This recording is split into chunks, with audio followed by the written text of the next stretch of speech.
So, assalamu alaikum to everyone. Am I audible and visible to you guys? Hello hello hello, आवाज़ आ रही है मेरी सब लोगों को? Okay, that's good. सो आज का जो हमारा टॉपिक है ना वो है Hardy Hardy Weinberg Weinberg principle, genetic drift. इसमें एक चीज़ आती है bottleneck effect and founders effect. तो ये चीज़ें आज हम पढ़ेंगे और आज हमारा एवोल्यूशन कंप्लीट हो जाएगा. ओके, और इसके बाद एक छोटा सा चैप्टर रहेगा बिहेवियर. वो हम इंशाल्लाह नेक्स्ट 2 क्लासेस में वो कवर कर लेंगे.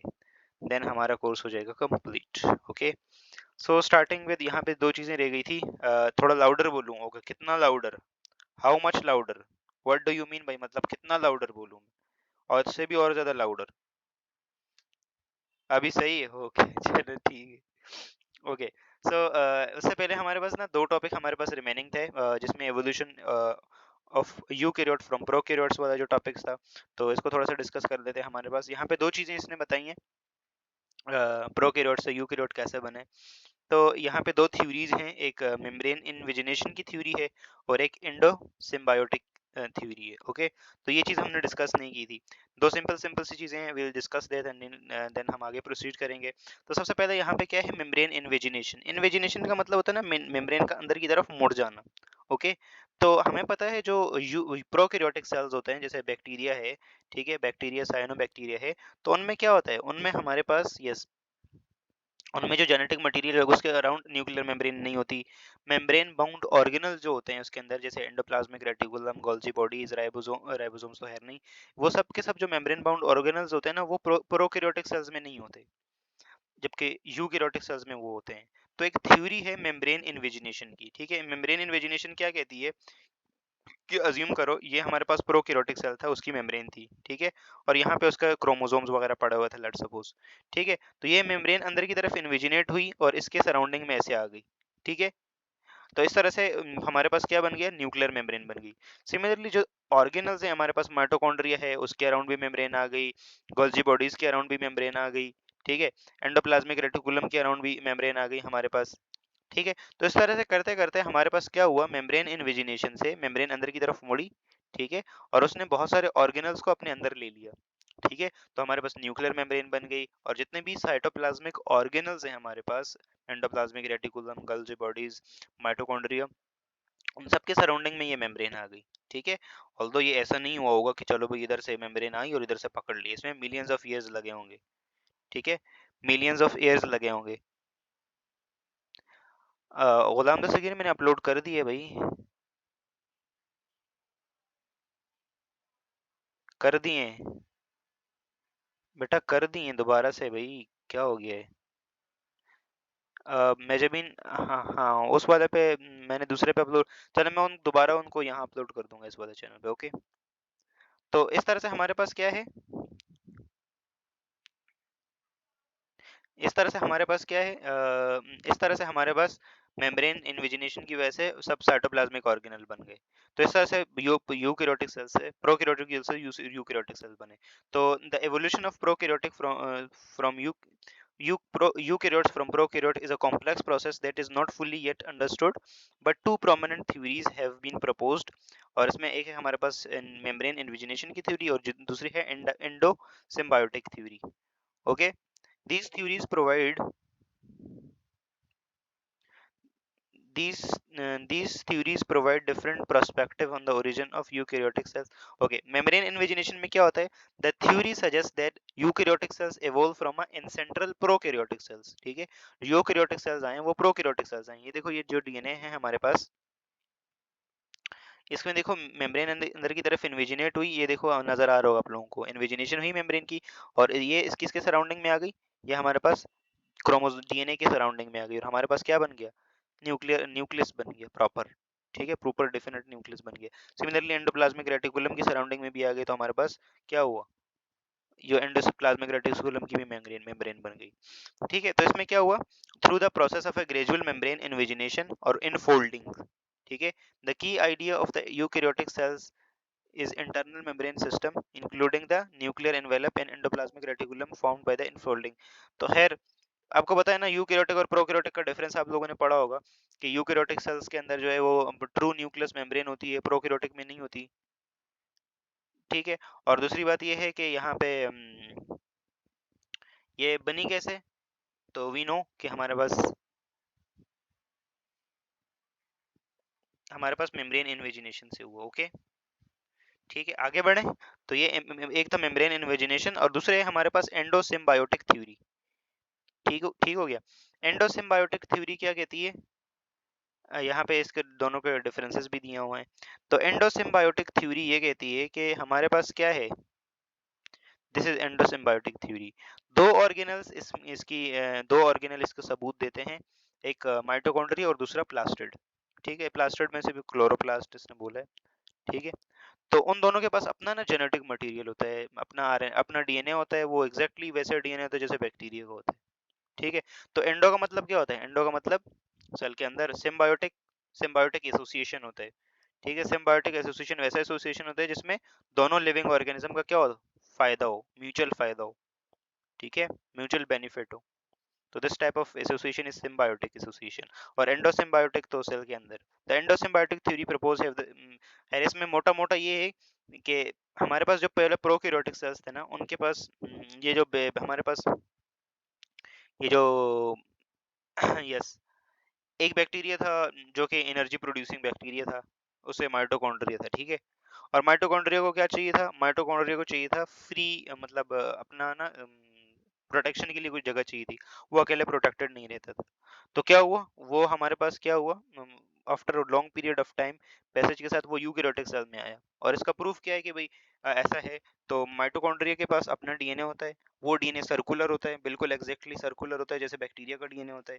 ठीक है, वो सिंगल स्टैंडर्ड नहीं, मतलब सिंगल एक ही क्रोमोसोम पे होता है। तो एग्जैक्टली डीएनए के पास जो डीएनए होता है वो डीएनए होता है, माइटोकॉन्ड्रिया के पास वो सिंपली एक ही उसका वो होता है, एक ही पूरा सिंगल क्रोमोसोम होता है। ठीक हो गया। और इसके साथ साथ बहुत सारे बाकी चीज़ें हैं, बाकी जो चीज़ें हैं जो वो प्रोकैरियोटिक डीएनए की फॉलो करता है, हमारे माइटोकॉन्ड्रिया का जो डीएनए। ठीक है, वो अपनी प्रोटीन्स बनाता है, अपने बहुत सारे काम करता है। ठीक है, उसमें ओरिजिन ऑफ रेप्लिकेशन एक ही होता है, बैक्टीरिया के अंदर भी एक ही होता है, हमारे डीएनए के अंदर मल्टीपल ओरिजिन ऑफ रेप्लिकेशंस होते हैं। उसका डीएनए सर्कुलर होता है, माइटोकॉन्ड्रिया का भी सर्कुलर होता है। तो ये बहुत सारे प्रूफ्स हैं। Similar goes for chloroplast. ठीक है, तो the most well known example of endosymbiosis are the origin of mitochondria and chloroplast. According to this theory, mitochondria are the descendants of aerobic bacteria and chloroplasts are the descendants of photosynthetic cyanobacteria. ठीक है, these organelles still contain their own DNA similar to prokaryotes and they can reproduce independently within the eukaryotic cell. अच्छा, eukaryotic cell में ना ये independently, for example mitochondria आपको पता है, जैसे जैसे रिक्वायरमेंट बढ़ती है माइटोकॉन्ड्रिया की, फॉर एग्जांपल मसल सेल में माइटोकॉन्ड्रिया का नंबर वेरी करता रहता है, जितनी एनर्जी की रिक्वायरमेंट उस हिसाब से करता है। ठीक है, एविडेंस एविडेंस क्या है भाई, तो endosymbiotic theory supported by the several line of evidences including similarities between the organelles of free living prokaryotes। Free जो लिविंग प्रोकैरियोट्स है उनसे बहुत ज़्यादा इनका मैच करता है। ठीक है, और बाकी मैंने आप लोगों को कुछ एविडेंसेस बताई भी। ठीक है, कि उनका डीएनए सर्कुलर, इनका भी सर्कुलर। ठीक है, सिंगल ओआरआई, यहाँ पे भी सिंगल ओआरआई। ठीक है, सर्कुलर डीएनए, सर्कुलर डीएनए, तो बहुत सारी सिमिलैरिटीज हैं। इसके बाद हमने लिमार्किज्म डिस्कस कर लिया था, हमने डार्विनिज्म डिस्कस कर लिया था। अब हम बात करते हैं हार्डी वाइनबर्ग प्रिंसिपल की। ठीक है, हार्डी वाइनबर्ग प्रिंसिपल क्या कहता है हमें, yes anyone, Hardy Weinberg principle किसी ने पढ़ा है? जस्ट मुझे रुक रुक जाए, मुझे ना स्लाइड ऐड करने दें। अरे भाई साहब कहाँ है,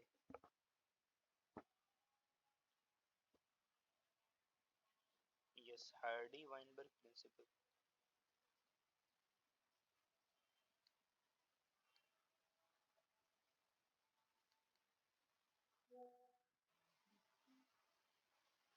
मैंने कहाँ डाउनलोड कर ली slides.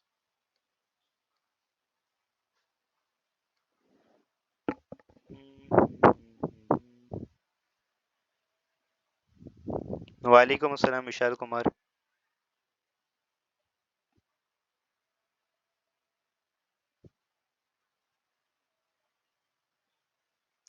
Guys, anyone about Hardy Weinberg principle? Alhamdulillah, Vishal, I'm good. Welcome to the Noon Academy. Okay, Hardy Weinberg equilibrium. तो हमारे पास ओके, नो आइडिया। हार्डी एक मैथमेटिशियन थे, he was a British mathematician and Weinberg was a evolutionist. तो Hardy he was a great mathematician, he was a great mathematician. तो इन दोनों ने मिलकर ना एक इक्विलिब्रियम दिया, या हार्डी वाइनबर्ग थ्योरम दिया, हार्डी वाइनबर्ग प्रिंसिपल दिया। इसके अकॉर्डिंग ये था कि किसी भी पॉपुलेशन के अंदर जो अलील फ्रीक्वेंसी होती है ना, अलीलिक फ्रीक्वेंसी, वो हमेशा कांस्टेंट होती है। क्या होती है? कांस्टेंट होती है। कैसे? यहाँ देखते हैं। तो in 1908 in English mathematician G H Hardy, ठीक है, this guy was at a Cambridge, और German physician W Weinberg give relationship between the frequencies of alleles and genotype of in population. It is called Hardy Weinberg principal.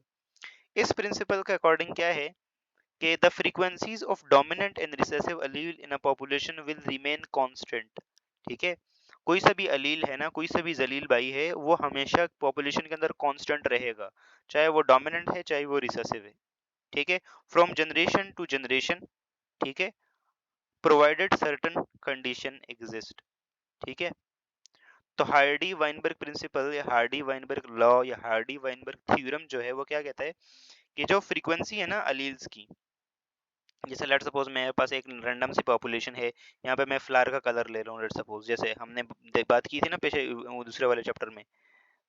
ठीक है, तो यहाँ पे देखो हमारे पास लेट सपोज मैंने रैंडम सा पॉपुलेशन लिया है जिसमें कितने इंडिविजुअल्स हैं, एक है, दो है, तीन है, चार है, पांच है, छह है एंड सात। ठीक है, तो सात इंडिविजुअल है। इसमें मैं अगर जो कैपिटल वाला अलील है, मतलब जो डोमिनेंट अलील है ना, उसकी अगर फ्रीक्वेंसी देखोगे वो कितना है, एक दो तीन चार पाँच छः सात, सात बार है। ठीक है, और सात है, और टोटल कितने हैं, एक दो तीन चार पाँच छः सात आठ नौ दस ग्यारह बारह। ठीक है, तो 7/12। ठीक है, और सिमिलरली छोटे वाले आर को देखें तो छोटे वाला आर कितनी बार आया, एक दो तीन चार पाँच छः, सॉरी दो, पाँच बार आया है। ठीक है, तो छोटा आर इज इक्वल टू कितना है, 5/12। तो छोटे की फ्रीक्वेंसी ये है 5/12 और बड़े की फ्रीक्वेंसी ये है। ये जो फ्रीक्वेंसी है ना, ये जनरेशन आफ्टर जनरेशन कांस्टेंट रहेगी। ठीक है, प्रोवाइडेड दैट कि कुछ कंडीशन वहां एग्जिस्ट करें। फॉर एग्जांपल वो कंडीशन क्या है वो आगे हम बात करेंगे। अगर वो कंडीशन है तो ये पॉपुलेशन कांस्टेंट रहेगी, दोनों अलील्स की, जो रिसेसिव अलील हैं जो डोमिनेंट अलील हैं। ठीक हो गया? ठीक है, यहाँ तक ये चीज क्लियर है? यहाँ तक क्लियर है सब लोगों को ये चीज? Hardy Weinberg principle states that the frequency of recessive alleles or dominant allele will remain constant from generations to generation अगर वहां पे कुछ सर्टेन कंडीशंस दी हुई हैं। ठीक है, और एक चीज और है, हार्डी वाइनबर्ग प्रिंसिपल हमें क्या बताता है? हमें सिंपल ना इससे ये डिड्यूस होता है कि किसी भी पर्टिकुलर पॉपुलेशन के अंदर एवोल्यूशन हो रही या नहीं हो रही, दैट्स इट, बस। ठीक है, फॉर एग्जांपल देखें, अगर अलीलिक पॉपुलेशन कांस्टेंट है, अलीलिक पॉपुलेशन कांस्टेंट है, तो इसका मतलब इवोल्यूशन नहीं हो रही। और हमेशा से जो हार्डी वाइनबर्ग ने प्रिंसिपल दिया है, हार्डी वाइनबर्ग ने जो प्रिंसिपल दिए, P square plus two P Q plus Q square is equal to 1। तो इसमें हमेशा ये 1 के बराबर रहेगा, विच इज कांस्टेंट। ठीक हो गया? तो अगर ये कांस्टेंट रहेगा, फॉर एग्जांपल किसी भी अलील की पॉपुलेशन एक जगह पे कांस्टेंट रहेगी, तो इसका मतलब है वहां एवोल्यूशन नहीं हो रही। सिंपल सी बात है, क्योंकि evolution is by mean of mutation होती है। ठीक है, और म्यूटेशन मतलब नहीं हो रही, वो जीन आगे पीछे नहीं हो रहे, अलील जलील नहीं हो रहे, आगे पीछे कुछ नहीं हो रहा उनके साथ, तो इसका मतलब कांस्टेंट है। कांस्टेंट है तो मतलब हार्डी वाइनबर्ग प्रिंसिपल के अकॉर्डिंग अगर ये कांस्टेंट है तो वहाँ एवोल्यूशन नहीं हो रही। तो सिंपली हमें ये बताता है, अगर ये 1 के बराबर आता है तो इसका मतलब वो कांस्टेंट है, तो मतलब वो पॉपुलेशन क्या है, इक्विलिब्रियम में है, वहां कोई एवोल्यूशन नहीं हो रही। ठीक है, दूसरी डेफिनेशन इसने दी हुई है, during stable condition allelic frequencies and their genotype ratio remain constant gene after gene, p plus q, where p is frequency of allele and q is the frequency of another allele। ठीक है, और p हमेशा जो है वो p हमेशा use होता है किसके लिए, डोमिनेंट अलील के लिए। ठीक है, डोमिनेंट अलील के लिए। और q यूज होता है किसके लिए, q यूज होता है रिसेसिव अलील के लिए, रिसेसिव अलील के लिए। ठीक है, ठीक हो गया? और इन दोनों की जनरेशन, इन दोनों की जो फ्रीक्वेंसी है वो क्या है, जनरेशन आफ्टर जनरेशन सेम रहेगी। हार्डी वाइनबर्ग प्रिंसिपल का मैथमेटिकल फॉर्म ये है, यहाँ पे हम चलें एग्जांपल ले लेते हैं ना। जैसे हम फॉर एग्जांपल किसी फ्लावर को स्टडी कर रहे हैं, जैसे लेट्स सपोज हमने ना रेड कलर और R colour, red colour versus white colour, ठीक है, रेड कलर और वाइट कलर हमने देखा था ना, इसमें से इसको हमने कैपिटल आर से डिनोट किया था, और इसको हमने स्मॉल आर से डिनोट किया था। व्हाइट कलर आपको पता है रिसेसिव है, और रेड कलर क्या है, डोमिनेंट है। तो इसको मैं किससे डिनोट करूंगा, इसको मैं पी से डिनोट करूंगा। और आर क्या है मेरे पास, रिसेसिव है, तो इसको मैं क्यू से डिनोट करूंगा। ओके, ठीक हो गया। अब हमारे पास यहाँ पे कितने अलील हैं, दो अलील हैं, यहाँ पे भी दो अलील हैं, ठीक है। लेट सपोज मैं कहता हूँ यहाँ पे ना R one R R R R R R R R R, ठीक है, लेट सपोज ऐसा कुछ है, ठीक है। और यहाँ पे capital R small R small R small R, और हमारे पास क्या है, एक और कैपिटल आर स्मॉल आर। तो ये एक पूरी पूरी पॉपुलेशन है, इसमें कितने प्लांट्स हैं, 1 2 3 4 5, ठीक है। तो ये पांच पांच हमारे पास फ्लावर हैं। इसमें हमारे पास देखो, अगर हमें पॉपुलेशन अलील की फ्रीक्वेंसी निकालनी तो कैसे निकालेंगे, सिंपल सा है। हमारे पास टोटल फ्लावर कितने हैं, 1 2 3 4 5, 1 2 3 4 5 6, हाँ 6 हैं, 6 हैं, तो टोटल एलील कितने हो जाएंगे, 12, ठीक है। चले हम एक को हटा देते हैं ना, हम 10 कर देते हैं, 10 10 में से थोड़ी आसानी हो जाएगी ना, तो हम लास्ट वाले को रिमूव कर लेते हैं, हम 5 कर लेते हैं। 5 का मतलब क्या है, 5 का मतलब है हमारे पास 10 एलील है, ठीक है, 10 एलील है। और हार्डी वाइनबर्ग प्रिंसिपल के अकॉर्डिंग क्या है, ये हमेशा कांस्टेंट रहेंगे, हमेशा हमेशा कांस्टेंट रहेंगे, आपको पता है, ठीक है। तो चलो हम जैसे लेट्स सपोज कैपिटल आर के लिए निकालो फ्रीक्वेंसी, ठीक है। और ये फ्रीक्वेंसी हमेशा दोनों को जब प्लस करेंगे तो वो 1 के बराबर आएगी, ठीक है, विच इज कांस्टेंट। तो कैपिटल आर के लिए निकालो, कैपिटल आर कैसे निकालेंगे, टोटल कैपिटल आर काउंट करो कितने, काउंट करें जल्दी से बताएं मुझे। टोटल एलील 10 है, और कैपिटल आर कितने हैं, उससे हम डिवाइड कर देंगे टोटल से, तो फ्रीक्वेंसी निकल आएगी उसकी। 7 है, तो इसका मतलब क्या है, इसका 0.7 आएगा ना, 0.7 आएगी फ्रीक्वेंसी, ठीक है। अब स्मॉल आर के लिए काउंट करें, जल्दी से बताएं, स्मॉल आर काउंट करें कितने हैं, 3 है, 3 है ना, 3 है, यस। तो 3 डिवाइड बाय 10, और यहाँ पे क्या आ जाएगा, 0.3, ठीक है। दोनों को प्लस करो तो क्या आएगा, दोनों को प्लस करो तो कहाँ आएगा, 0.3 प्लस 0.7 10, 0.3 प्लस 0.1, सॉरी 0.3 प्लस 0.7 10 कैसे आएगा भाई, 1 आएगा ना, विच इज कांस्टेंट, ठीक है। और यही तो बताया है हमारे पास हार्डी वाइनबर्ग प्रिंसिपल ने। तो देखो दोनों कांस्टेंट है। इसके बाद अब देखो इसकी नेक्स्ट जनरेशन निकाल लो आप लोग, नेक्स्ट जनरेशन कैसे निकालेंगे, नेक्स्ट जनरेशन वैसे ही क्रॉस करके, और क्रॉस करें, देखिए नेक्स्ट जनरेशन में आप लोगों के पास वही आंसर आएगा, ठीक है, अनटिल एंड अनलेस कि आप किसी कंडीशन को चेंज नहीं करते, ठीक है। यहाँ तक क्लियर है ये सब लोगों को, ये क्लियर है सब लोगों को।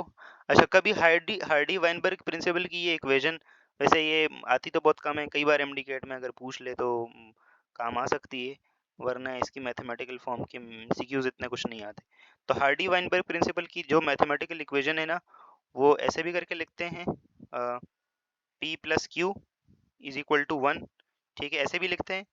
इस केस में जो है वो एक कैसे आया बेटा, जो हमारे पास फ्रीक्वेंसी आई, फ्रीक्वेंसी एक की फ्रीक्वेंसी क्या आई 0.7, एक की फ्रीक्वेंसी क्या आई 0.3, दोनों को सम करो क्या आएगा 1, सिंपल, ठीक है। दोनों को प्लस करो 0.1, सॉरी 0.1 क्यों, 1 आ जाएगा, सॉरी, ठीक है, 1 आ जाएगा। और हार्डी वाइनबर्ग प्रिंसिपल ने यही कहा है, ये वाली पॉपुलेशन क्या है, इक्विलिब्रियम में है, ठीक है। क्लियर है यहाँ तक सब लोगों को।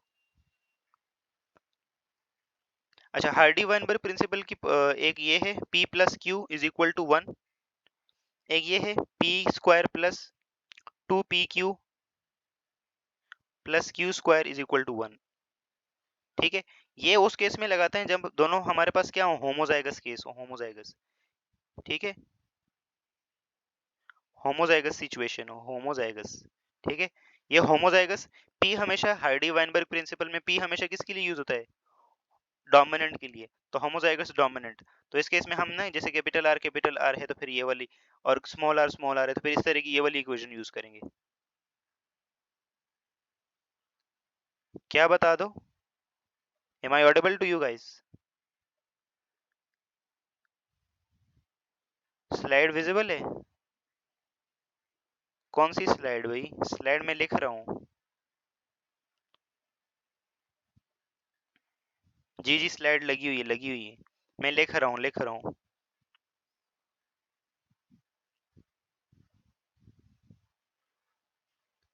जी जी, मैं लिख रहा हूँ, ठीक है। यहाँ देखें, ये आप लोगों के पास है, हमारे पास यहाँ पे देखें। अच्छा, यहाँ पे देखें, हार्डी वाइनबर्ग प्रिंसिपल की मैथमेटिकल फॉर्म ये है। एक इक्वेशन मैंने आप लोगों को ये दिखाई थी, P plus Q is equal to 1, और एक इक्वेशन ये है P square plus 2PQ plus Q square is equal to 1। तो P हमेशा किसको डिनोट करता है? डोमिनेंट अलील को, ओके, डोमिनेंट अलील को। और Q किसको करता है? रिसेसिव अलील को। ठीक हो गया।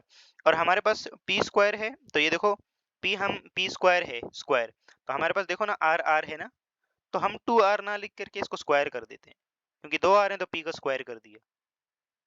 ठीक है, P का हमने स्क्वायर कर दिया, तो P स्क्वायर प्लस 2PQ। तो ये हमारे पास किसके लिए होता है? जो P स्क्वायर होता है ना, वो dominant homozygous, frequency of dominant homozygous gene. ठीक है, फ्रीक्वेंसी ऑफ डोमिनेंट, जो डोमिनेंट अलील है ना, उसकी फ्रीक्वेंसी को हम P स्क्वायर से करेंगे। ठीक है, प्लस 2PQ क्या है हमारे पास? ये है हमारे पास हेटेरोजाइगस जीनोटाइप। और हेटेरोजाइगस में देखो 2PQ मतलब हमारे पास जैसे जैसे फॉर एग्जांपल ये वाली कंडीशन है, एक कैपिटल आर एक स्मॉल आर, तो इस वाली एक्सप्रेशन को हम ऐसे करेंगे। प्लस Q स्क्वायर, Q क्या है हमारे पास? जो रिसेसिव अलील है बेचारा, उसका स्क्वायर, तो हमारे पास छोटा r ऐसे वाला है वो। ठीक है, और ये ऑलवेज इक्वल टू क्या होगा? 1 कांस्टेंट, विच इज कांस्टेंट। ठीक हो गया, यहाँ तक क्लियर है सब लोगों को? आगे बढ़े, मैथमेटिकल फॉर्म क्लियर है आप लोगों को हार्डी वाइनबर्ग प्रिंसिपल की? अब अगर आपसे कोई पूछे, आप लोगों को ना बहुत बड़ी पॉपुलेशन दे दी जाए, ठीक है, और वहां से आप लोगों को पूछे कि भाई इसमें से बताओ, फॉर एग्जांपल मैंने आप लोगों को बोलूँ ना, capital R small R, capital R small R, ऐसा है, ठीक है। तो इसमें से आपको पूछ दिया जाए कि भाई बताओ आर की फ्रीक्वेंसी क्या है, तो बता दोगे? तो इसका मतलब ये है कि आपको ये वाली चीज फाइंड करनी है, 2PQ वाली फाइंड करनी है।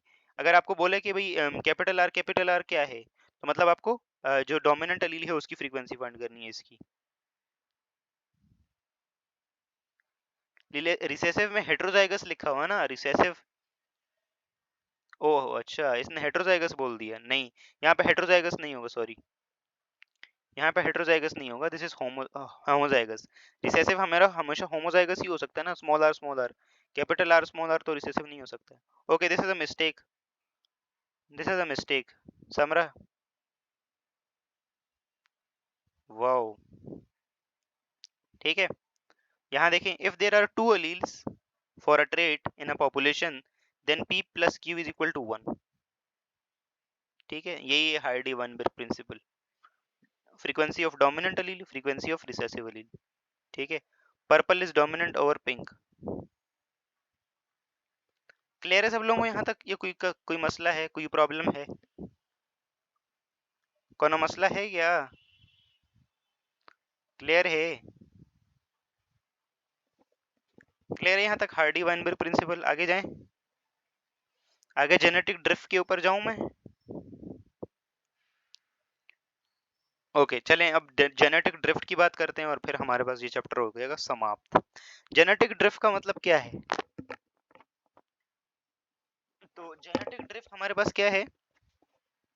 Genetic drift is the change in allelic frequency in a population from generation to generations that occurs due to chance event। ठीक है, तो हमारे पास जेनेटिक ड्रिफ्ट क्या है? जेनेटिक ड्रिफ्ट का मतलब ये है, हमने देखा हार्डी वाइनबर्ग प्रिंसिपल ने क्या कहा था कि फ्रीक्वेंसी ऑफ रिसेसिव जीन और dominant gene will remain same after generation is generation. ठीक है, अनटिल एंड अनलेस के वहां पे कोई फिनोमेना ना हो, कोई भी चीज ना हो। जैसे फॉर एग्जांपल कई बार ऐसा होता है कि रैंडम म्यूटेशन हो जाती है, तो रैंडम म्यूटेशन से क्या होगा, फिर हार्डी वाइनबर्ग प्रिंसिपल तो वायलेट हो जाएगा, क्योंकि म्यूटेशन आ गई तो उसका मतलब अलील जलील इधर उधर से कहीं हो गया, इधर उधर चला गया। ठीक है, जीन की माइग्रेशन हो गई एक जगह से दूसरी जगह। ठीक है, जेनेटिक रिकॉम्बिनेशन हो गई जैसे, ठीक है, गेमिट्स की फॉर्मेशन जैसे होती है, तो वहां पे भी अलग अलग हो जाता है। तो फिर वहां पे हार्डी वाइनबर्ग प्रिंसिपल वैलिड वहां पे नहीं अप्लाई होता। आप लोगों के बुक के अंदर भी ये चीज गिवन है, आप लोग देख लें वर्डिंग में, शायद दी हुई है। Just just minute, I think वो दी हुई है जहाँ पे हार्डी वाइनबर्ग प्रिंसिपल वॉयलेट होता है। एक सेकंड रुक जाएं, नहीं नहीं दी हुई, स्लाइड में नहीं है, स्लाइड में नहीं है, लेकिन बुक में है, बुक में आप लोगों के पास, यस बुक में है। सॉरी, स्लाइड में मैं इंक्लूड करना भूल गया, लेकिन बुक में है। ठीक है, बुक में म्यूटेशन है, जीन माइग्रेशन है। ठीक है, और क्या क्या है?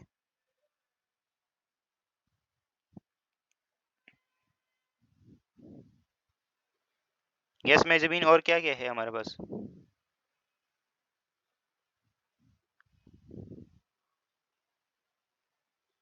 सिलेक्शन, हाँ यस, सिलेक्शन है। फॉर एग्जांपल हमने, हाँ, सिलेक्शन कर ली, किसी एक एक जीन को हमने सेलेक्ट कर लिया। ठीक है, किसी एक जीन को सेलेक्ट कर लिया हमने, नॉन रैंडम मीटिंग, हाँ यस, मैटिंग, यस।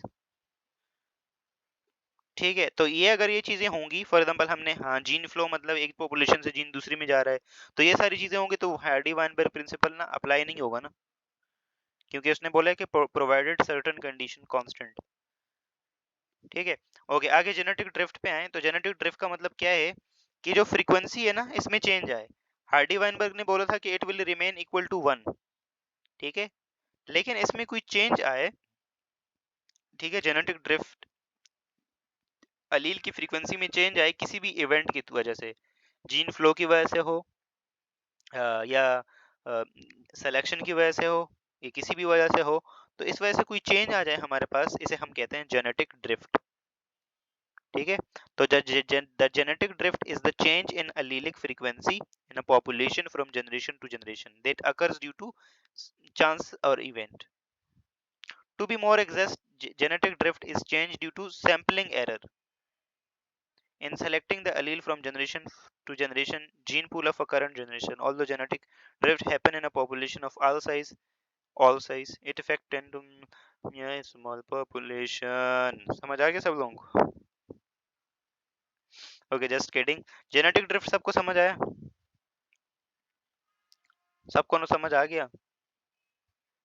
इसमें क्या है हमारे पास, जेनेटिक ड्रिफ्ट का मतलब ये है कि हमारे पास जो फ्रीक्वेंसीज है ना अलील्स की, वो चेंज हो रही। ठीक है, किसी भी इवेंट के थ्रू, किसी भी इवेंट की वजह से, you can say it is opposite to Hardy Weinberg principle. और ये क्यों होती हैं, इसके बहुत सारे वो फेनोमेना हैं आगे। एक बॉटल नेक इफेक्ट है, एक फाउंडर्स इफेक्ट है, तो इसके अकॉर्डिंग डिफरेंट डिफरेंट चीजें हैं, हम देखते हैं। सबसे पहले है बॉटल नेक इफेक्ट। बॉटल नेक इफेक्ट क्या कहते हैं? देखो, आप लोगों के पास एक बॉटल है, ये बॉटल की नेक है। ठीक है, तो बॉटल नेक इफेक्ट क्या कहता है कि हमारे पास the bottleneck effect is the extreme example of genetic drift that happens when the size of population is severely reduced. ठीक है, events like natural disasters, earthquake, floods, fires can decimate the population, killing most individuals and leaving behind small। The bottleneck effect क्या है हमारे पास? Bottle नेक effect में क्या है हमारे पास, आप लोगों के पास ओरिजिनल पॉपुलेशन कितनी है? इतनी सारी है, बॉटल के अंदर आपके पास देखो इतने सारे वो फिल किए हुए हैं। ठीक है, अब कोई नेचुरल डिजास्टर होता है, अज्यूम करो मेरे पास ये किसी एक चीज की पॉपुलेशन है ना, मैं कहता हूँ लेट्स सपोज मेरे पास ना ये फ्लावर्स की पॉपुलेशन है जो कि कोस्ट के किनारे पे है, समुंदर के किनारे पे है। ठीक है, अब वहां पे ना बहुत तेज दर सुनामी आता है, और ये हमारे पास एक सुनामी आता है जिसकी वजह से क्या होता है, मेजोरिटी जो है वो वहां से मर जाते हैं। ठीक है, खत्म हो जाते हैं, बस थोड़ी बहुत पॉपुलेशन सरवाइव करती है, छोटी सी। ठीक है, this is called bottle neck effect. ठीक है, आफ्टर किसी भी उससे किसी भी डिजास्टर के बाद जो पॉपुलेशन बचेगी, दिस विल, ये हमारे पास सर्वाइविंग पॉपुलेशन है, और यही फिर आगे जाएगी। तो अब देखो, पॉपुलेशन ओरिजिनल साइज से रिड्यूस्ड हो गई ना, अब ओरिजिनल साइज से जब रिड्यूस्ड हो गई तब हमारे पास क्या है, तो द इवेंट लाइक नेचुरल, इसने बता दिया, living behind random assortment of survivors. अच्छा, यहाँ पे जो सर्वाइवर जो बचे हैं ना वो रैंडमली हुए हैं, ऐसा नहीं है कि स्पेसिफिकली हमने बोला था कि ये बच जाएं और ये बाकी ना बचे। ठीक है, इनकी ना क्षमता थी, मतलब इनके अंदर वो एबिलिटी थी उस सुनामी को झेलने की, जबकि इनके अंदर नहीं थी, खत्म हो गई। ठीक है, the allele frequency in this group may be very different from these of the population prior to the events। अब फॉर एग्जाम्पल ये है हमारे पास, और ये आगे दोबारा से ग्रो करते हैं। ठीक है, और इनकी पॉपुलेशन और आगे इनके जो जनरेशन आएंगी उसके अंदर, और ये जो हमारे पास ये जो पेरेंट्स थे इनके पहले जो मर गए, इनकी जो अलील फ्रीक्वेंसी है उसमें डिफरेंस होगा।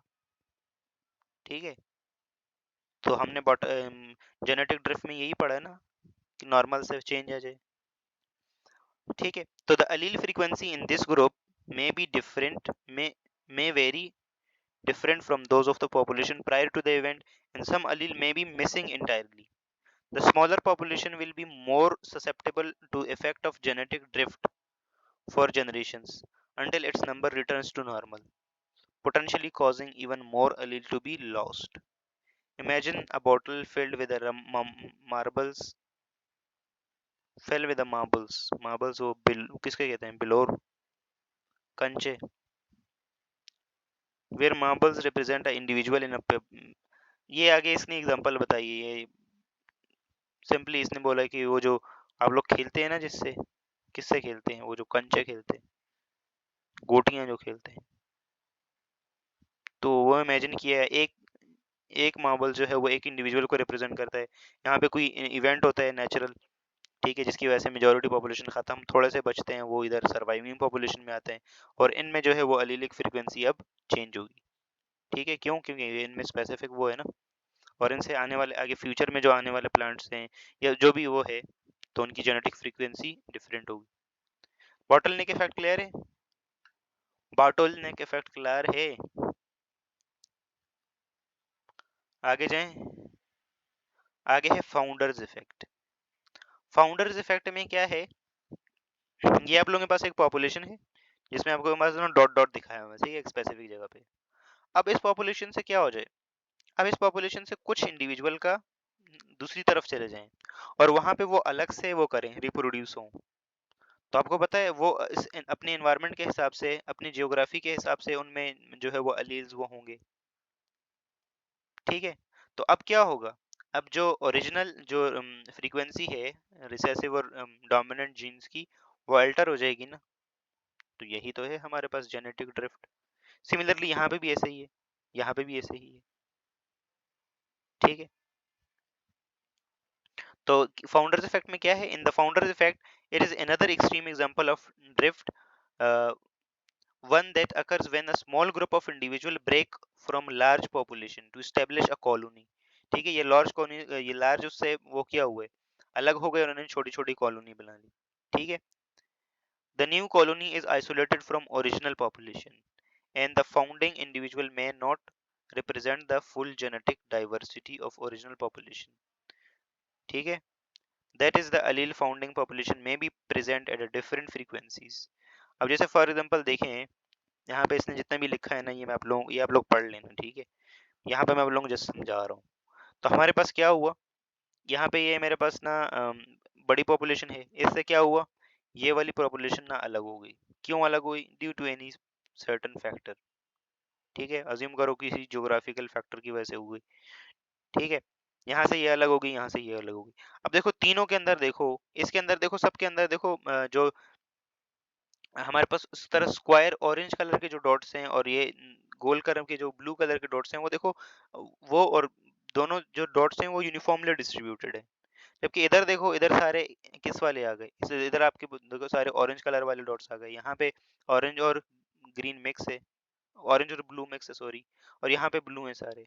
तो अब फ्रीक्वेंसी तो चेंज हो गई होगी ना, इधर जो तो सिर्फ ग्रीन, इधर सिर्फ ऑरेंज, और इधर दोनों। तो यहाँ देखो, दोनों जब अलग अलग हो गए तो पॉपुलेशन चेंज हो गई, पॉपुलेशन चेंज हो गई तो जीन फ्रीक्वेंसी और अलील फ्रीक्वेंसी भी चेंज हो गई, अलील और जलील की फ्रीक्वेंसी चेंज हो गई, तो फिर जेनेटिक ड्रिफ्ट हो गया।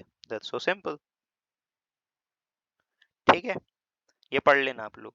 इसके बाद है स्पेसिएशन। स्पेसिएशन क्या है? ये स्पेसिएशन का मतलब है कि न्यू स्पीशीज का बनना। और ये कैसे होता है? ये आप लोगों को पता है भी कैसे होता है।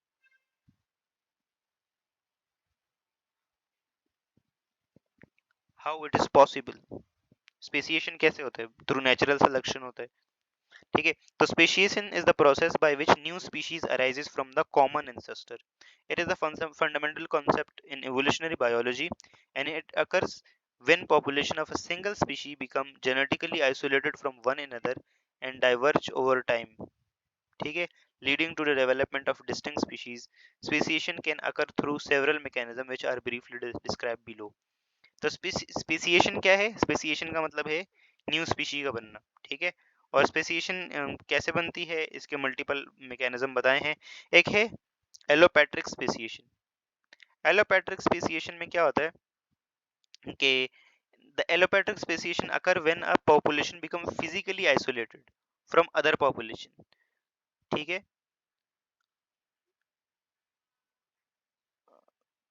other population of the same species. ठीक है, this isolation can due to geographical barriers such as mountains, rivers and colonization of distinct island. ठीक हो गया। तो एलोट्रोपिक जो स्पेसिएशन है उसमें जो है वो जो फैक्टर बताए ना, ये हमारे पास क्यों होती है? ये कोई एक पॉपुलेशन दूसरे पॉपुलेशन से अलग हो जाए। जैसे फॉर एग्जांपल यहाँ देखिए, ये आप लोगों के पास एक पॉपुलेशन है एक बड़ी, इसमें से देखो छोटा सा फैक्टर ना साइड पे अलग हो गया। ठीक है, यहाँ भी देखो अलग अलग जा रहा है। ठीक है, अब हमारे पास जियोग्राफिक आइसोलेशन, जैसे मैंने आप लोगों को स्टार्ट में पेंजिया का बताया था। पेंजिया, पेंजिया का तो सबको पता है ना, पूरी हमारा जो अर्थ अर्थ है वो सब एक साथ थे। ठीक है, जिसे हम पेंजिया कहते हैं। पेंजिया के बाद क्या हुआ, सबकी ना जेनेटिक, हमने कॉन्टिनेंटल ड्रिफ्ट थ्योरी पढ़ी थी ना, तो उससे क्या हुआ कि सब सब लोग इधर उधर चले गए, दूर दूर सब 7 कॉन्टिनेंट बन गए।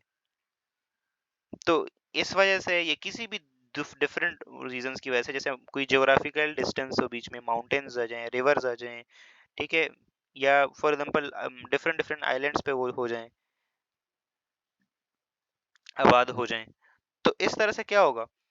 अब यहाँ पे ये ओरिजिनल पॉपुलेशन, लेट सपोज, अब ओरिजिनल पॉपुलेशन से ये देखो छोटा सा पर्टिकुलर जो है ना, ये अलग हो गए, और ये अब इनमें अलग तरह से क्या हो रहा है, अलग तरह से एवोल्यूशन हो रही है, और हमारे पास इससे फिर एक पूरी न्यू स्पीशी बन जाएगी। ठीक है, और फिर हम देखेंगे तो ओरिजिनल पॉपुलेशन कुछ और होगी और ये कुछ और होगी।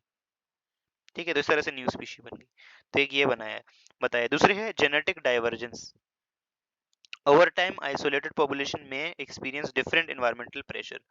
अब जैसे देखो फॉर एग्जांपल, जियोग्राफी अलग है तो डिफरेंट एनवायरमेंटल प्रॉब्लम्स आएंगी, डिफरेंट एनवायरमेंटल प्रॉब्लम्स आएंगी तो डिफरेंट टाइप्स की जेनेटिक म्यूटेशन होगी अकॉर्डिंग टू उस एनवायरमेंट के। ठीक है, और डिफरेंट जेनेटिक ड्रिफ्ट्स होंगे, और इसकी वजह से क्या होगा, हमारे पास न्यू स्पीशी बनेगी। That's so simple. ठीक हो गया, ये वाला पॉइंट क्लियर है? आगे बढ़े, आगे बढ़े हम। ठीक है, यहाँ तक क्लियर है सब लोगों को? अब 3 टाइप की हमारे पास स्पेशिएशन होती है, एक एलोपैट्रिक, एक पैरापैट्रिक और एक सिम्पैट्रिक। ठीक हो गया, ये ओरिजिनल पॉपुलेशन है, ये इसने जो है वो हमारे पास एलोपैट्रिक में क्या होता है, एलोपैट्रिक में देखें बैरियर आ गई बीच में, कौन सा जियोग्राफिकल बैरियर आ गया कोई से भी। ठीक है, इन आइसोलेशन आ गई, यहाँ पे देखें। पैरापैट्रिक थोड़ा सा पार्ट से अलग हो गया। ठीक है, और सिम्पैट्रिक में विद इन उसी जगह पे तो बस एक छोटी सी अलग से पॉपुलेशन बन गई, और फिर वही पॉपुलेशन देखो ग्रो कर गई।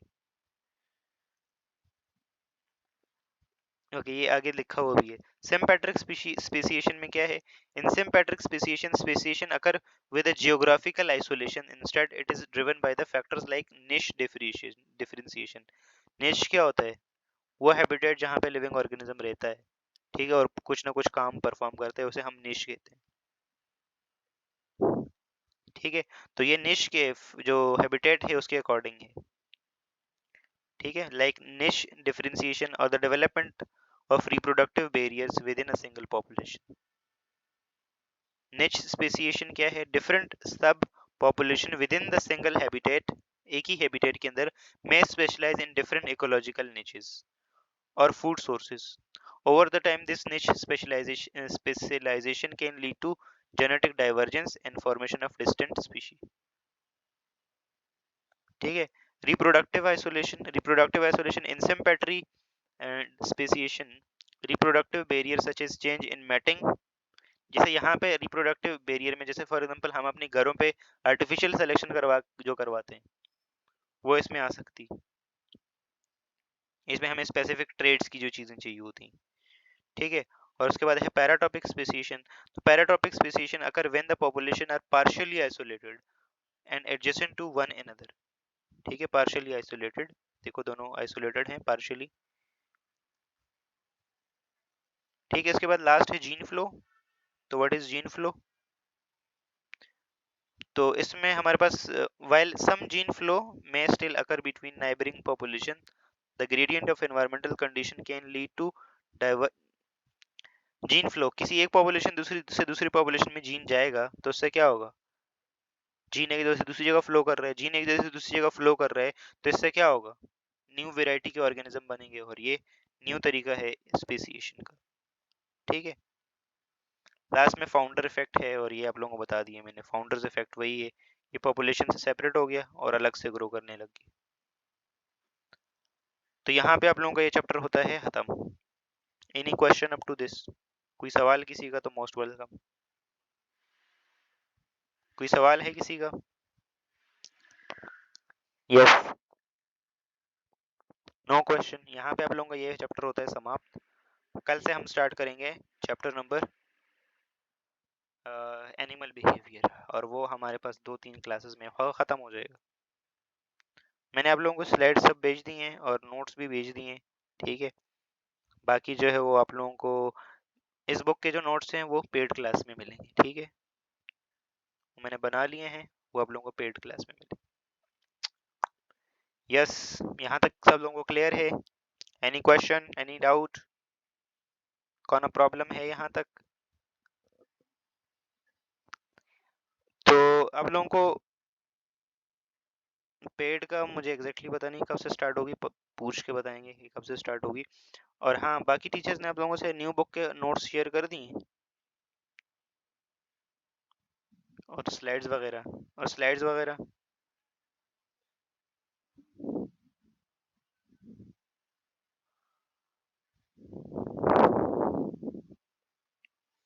स्लाइड्स नहीं, जस्ट नोट्स. ओके, ठीक है. बस नोट्स में भी सेम वही चीजें हैं ऑलमोस्ट. चलें, तो मैंने स्लाइड शेयर कर दी है, उन्होंने नोट्स शेयर कर दिए. So simple. Just looking like अ वाव.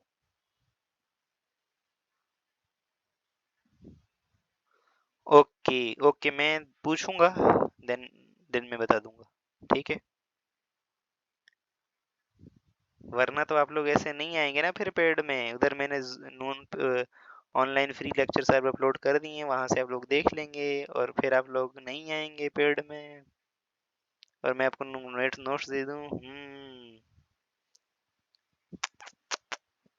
तौबा, क्या तौबा भाई, तौबा. Business business. अरे मजाक कर रहा हूँ, मैं देख लूंगा, शेयर कर दूंगा.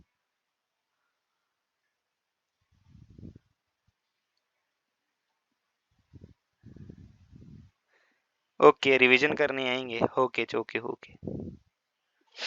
हाँ, मैं जब भी वक्त बदलने में टाइम नहीं लगते. वक्त बदल दिया, जज्बात बदल दिए. बिल्कुल बिल्कुल.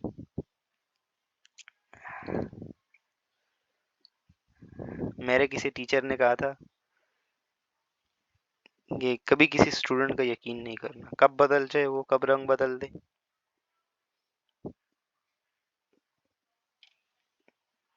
सही कहा ना उन्होंने. कब वो इस तितली की तरह हो जाए और कब वो इस तितली की तरह हो जाए, यू नेवर नो.